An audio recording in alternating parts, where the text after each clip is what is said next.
s'est dit qu'on était une entreprise audacieuse et qu'on avait envie d'avoir de l'audace parce qu'on prend des risques sur nos projets. On a un modèle qui est un peu différent d'une entreprise de propreté classique, donc ça nous autorise aussi à prendre des initiatives qu'on peut porter.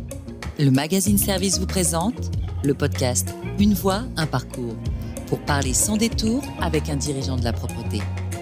Suivez l'info technique et économique du secteur dans le magazine sur service-propreté.fr et sur LinkedIn. Il dirige une entreprise nantaise employant plus de 300 salariés. ADC Propreté va atteindre les 9 millions d'euros de chiffre d'affaires cette année. Elle intervient sur Nantes Métropole et Saint-Nazaire pour les bailleurs sociaux, les syndics d'immeubles ou encore les collectivités locales. Nous recevons aujourd'hui Rudolf Pennec. Bonjour Rudolf. Bonjour Séverine. Alors vous êtes à la tête de l'entreprise depuis 2022. Comment vous êtes arrivé à cette fonction ? Alors, j'ai intégré ADC Propreté en 2019 dans le cadre d'une reconversion professionnelle. Au fil des quelques mois et années qui se sont déroulés, j'ai pris plus de responsabilités. Le départ en retraite du précédent président Philippe Fieux m'a amené à postuler à sa succession en binôme avec une directrice générale, Anne-Lise Lorcy, avec qui je co-dirige aujourd'hui ADC Propreté.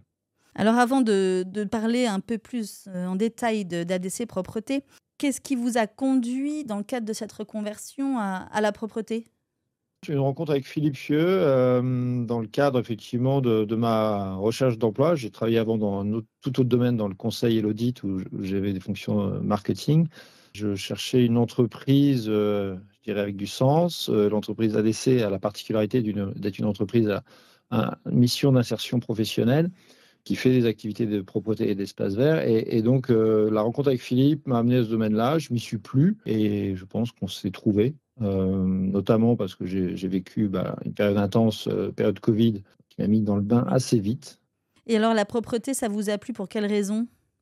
Pour les personnes avec lesquelles on travaille, moi j'aime beaucoup. C'est un environnement extrêmement humain où je rencontre plein de gens de toutes origines, de tous horizons. Et donc ce côté humain et qui a du sens auprès de nos clients, les bailleurs sociaux, les collectivités locales, mais également les entreprises privées, ne choisissent pas par hasard. C'est des gens qui, pour la plupart, attachent une importance forte au secteur de la propreté et aux services qu'on rend. Et ça, c'est très important pour moi. Alors, vous nous disiez que vous êtes dirigeant aux côtés d'Anne-Lise Lorcy. Quelles sont les difficultés au quotidien pour un dirigeant d'entreprise ? Ça va être la gestion des ressources humaines qui est notre plus gros sujet. Réussir à toujours mobiliser les personnes qu'on accueille, parce que du fait d'être une entreprise d'insertion, on accueille beaucoup de monde, on a encore plus de turnover qu'une entreprise classique. Est-ce qu'il y a quelque chose que vous refusez de déléguer en tant que président ? Je ne délègue pas les emmerdes, si je peux me permettre. Non, je gère les situations un peu compliquées. On va dire que les problèmes arrivent souvent sur mon bureau. C'est de mon ressort, c'est à moi de gérer les situations les plus compliquées. C'est ma responsabilité qu'on m'a confiée. Donc voilà. Et les finances aussi d'ADC. Alors, Rudolf Pennec, j'ai pu voir que l'entreprise ADC Propreté sait faire preuve d'audace. Est-ce que vous pouvez nous expliquer pourquoi audace ? Tout à fait. C'est le nom qu'on a donné à notre projet d'entreprise 2023-2027 qu'on a réalisé, préparé collectivement avec nos salariés, avec nos parties prenantes, nos clients. C'est un travail assez long qu'on a effectué sur définir quelle était la mission d'ADC, quel était le service qu'on voulait rendre d'un point de vue social, sociétal et économique. On a eu envie de lui donner un nom et on s'est dit qu'on était une entreprise audacieuse et qu'on avait envie d'avoir de l'audace parce qu'on prend des risques sur nos projets. On a un modèle qui est un peu différent d'une entreprise de propreté classique. Donc, ça nous autorise aussi à prendre des initiatives qu'on peut porter. C'est un projet collectif qui a été élaboré à plusieurs mains. Oui, il y a des groupes de travail, on en a fait 5, donc il y a une cinquantaine de personnes d'ADC qui ont contribué. Il y a eu 12 clients qui ont été interviewés par quelqu'un d'extérieur parce qu'on voulait un peu d'indépendance dans les retours. On publie tous les ans un rapport d'activité qui fait un état des lieux justement de l'avancée des 4 axes du projet Audace. Il faut quand même continuer d'impliquer les gens aussi dans la mise en œuvre.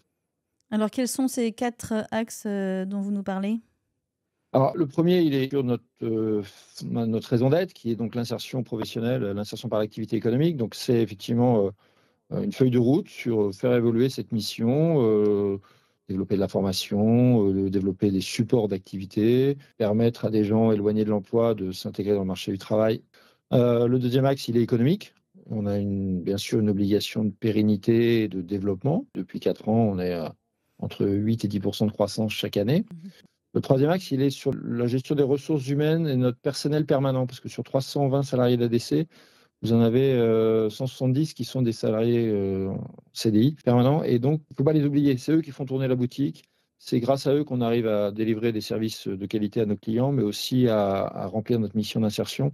Et donc, dans ce projet entreprise, on a mis un axe sur vraiment sur le développement personnel de nos salariés, l'évolution professionnelle, le bien-être au travail, la santé. Voilà. Et le quatrième axe, il est sur l'environnement. On est une entreprise qui a une politique RSE ambitieuse depuis longtemps. On a été, je pense, dans les premiers à développer des approches d'écolabels qui sont maintenant assez courantes dans le secteur. Sur notre mobilité, notamment, aussi, on avait des choses à faire évoluer. Alors justement, c'est quoi le label RSEI? J'ai vu ça. Alors, le label RSEI, ADC, effectivement, a été un des pionniers sur ce label qui a été développé avec l'AFNOR et la Fédération des entreprises d'insertion. Donc, c'est la RSE inclusive qui évalue tous les ans nos politiques RSE, donc sur les volets social, sociétaux et environnementaux. C'est une équivalence avec le label RSE que la FEP a développé. Philippe Fieux, mon prédécesseur, était un des membres du groupe de travail sur le label RSE FEP. 40 ans d'engagement dans l'insertion, ça se fête alors? Tout à fait. On a fêté nos 40 ans en juin 2024 avec nos salariés, avec nos clients et nos partenaires à l'occasion d'une belle journée à Nantes. Et c'était effectivement important parce que on voit la progression. ADC, l'histoire est longue. C'est que c'était historiquement une petite association créée avec 10 salariés, dont encore un de mes encadrants était dans les premiers. Et aujourd'hui, alors, vous en êtes où dans cette politique d'insertion? Est-ce que vous avez quelques chiffres à nous donner, par exemple? C'est la plus grande entreprise d'insertion de Loire-Atlantique. On accueille chaque année, là ce sera à peu près 300 personnes en 2024, qui sont passées par ADC sur des temps de parcours qui peuvent être assez variables, maximum 2 ans. En moyenne, les gens restent 1 an avec nous. C'est le temps qu'on va avoir pour les former. Alors, les former soit au métier de la propreté, soit au français, parce que beaucoup des personnes qu'on accompagne, effectivement, sont d'origine étrangère. Donc, on investit beaucoup sur le français langue étrangère. On va investir sur les postures professionnelles, sur la mobilité. On va stabiliser leurs problématiques sociales. En interne, on a 4 conseillères en insertion professionnelle qui accompagnent individuellement nos salariés en parcours d'insertion.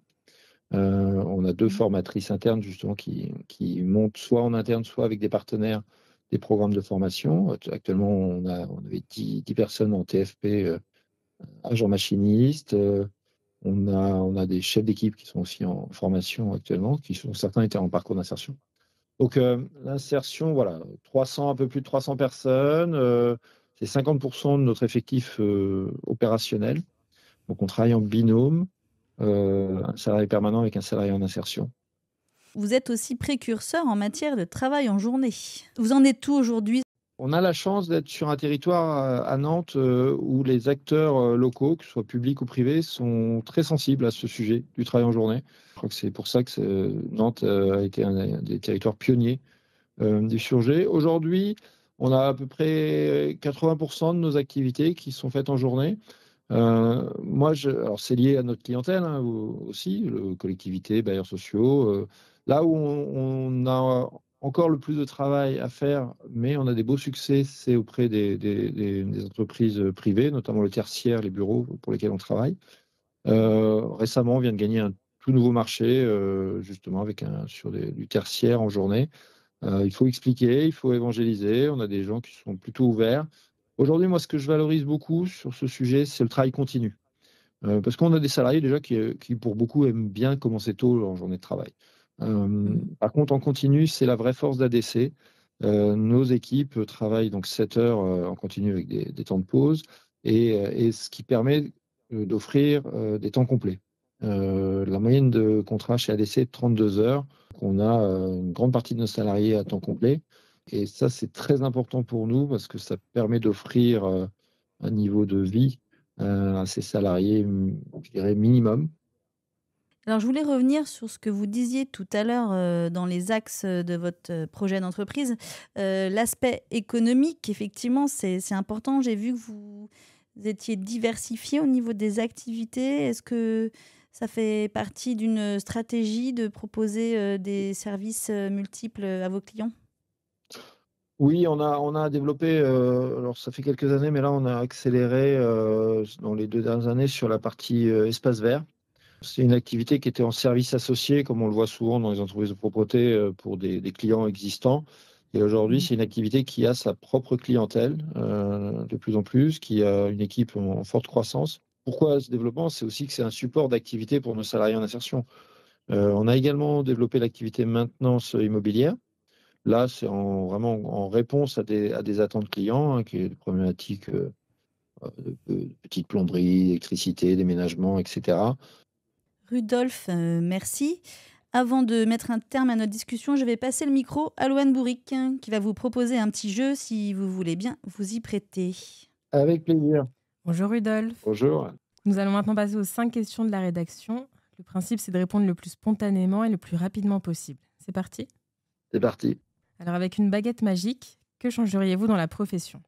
Moi, j'aimerais que nos clients valorisent mieux nos prestations. Je suis assez récent dans la propreté, depuis 2019. Je ne me fais pas à l'idée qu'un service rendu comme la propreté ne soit pas mieux valorisé financièrement. Et que s'il est mieux valorisé financièrement, il le sera mieux en termes d'image et de reconnaissance du travail effectué. Et comment rendre la profession plus attractive?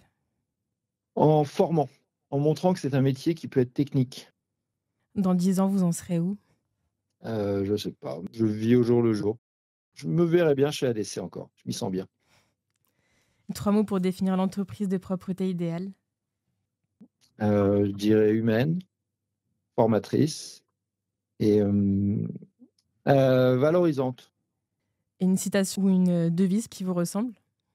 En ce moment, je suis sur le... Alors, je ne sais pas, c'est ni une citation ni une devise, mais je l'utilise beaucoup. Je demande à chacun de faire sa part. Merci Rudolf. Un grand merci Rudolf pour cet entretien, disponible aussi en format papier dans la rubrique Rencontres de notre magazine de décembre. Retrouvez les précédents podcasts sur notre site web, ainsi que sur les plateformes spécialisées, à écouter sans modération. À bientôt pour un prochain épisode. Merci beaucoup. Merci à vous. Au revoir. Vous venez d'écouter Une voix, un parcours, le podcast du magazine Service.